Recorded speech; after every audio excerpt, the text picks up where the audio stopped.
break down and give a little bit of context to, you know, the shock and sock that we worked on the other day, toward the end of class, right?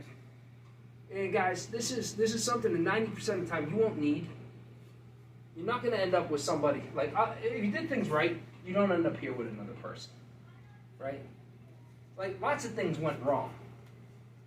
But so we're talking about the shock and sock, okay? And if someone says watching the video from the other day, some of you guys were a little bit slow in your transitions. So Tim, who wasn't here the other day, he gets to help us understand what this needs to look like, right? It's got to be a sudden burst. It can't be a shove. That does nobody any good. Two guys get into it, and they end up here, and this is how this goes. I shove him, and then what's he do? He comes back and clocks me. Why? It's too slow, right? And we're working out, we're literally working out a pattern at that point. Like it's deep into our DNA. It's just part of who they are. If you haven't checked him out, check out Rory Miller. He talks about it. He calls it the monkey dance. So, as we're here, and I'm here, right? And he comes up and he gets in this. I got to shock him and go.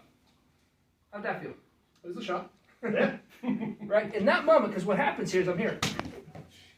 I just clock him just enough. Right? The whole purpose of that is to get him to rattle just a little bit.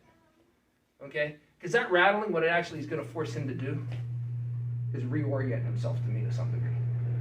Because he expects this. Right? When we're this close, he doesn't expect that. It's a jolt. Right? It's a sudden burst. So that's when because we're going to finish off class here. We've got about 7 or 8 minutes left. We're going to finish it off. So I want you guys thinking about that. So I was watching the video, and I'm seeing people starting out here, and they're going like this. That's no good. Right? He's in my space, and I'm off on it. Right? Boom, go. Right now, look. If he's here and we're belly bumping, right, it's a little different. I'm probably going to break him at the hip first. Right? So that's a different idea. Because as he's this close here, right? This is this. Here. You see him bend? So as he's in here close. That's the shock. Is the push the hips out. And then immediately clock him. So when we get the shield, the deal is this guy has to be like 6 to 8 inches away from you.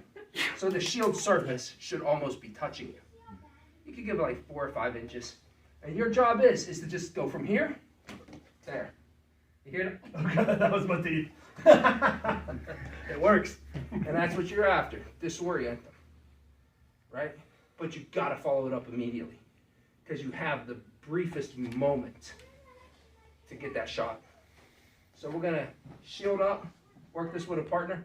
Pick somebody reasonably within your similar size, similar weight. You know, when you pick someone who's a lot smaller than you, you might send them flying initially before they figure out how to stabilize. But as time goes by, we want people working with people who are bigger than them. Because that'll help you figure out how to generate the energy to move someone who got a little more mass, how to shock someone. By the way, bigger or smaller, doesn't matter. The shock, if you execute it properly, is about the same experience with the same amount of energy. Because it's not as much about moving them as it is about making them stabilize against that impulse. So grab a shield, grab a partner, let's go ahead and give it a round.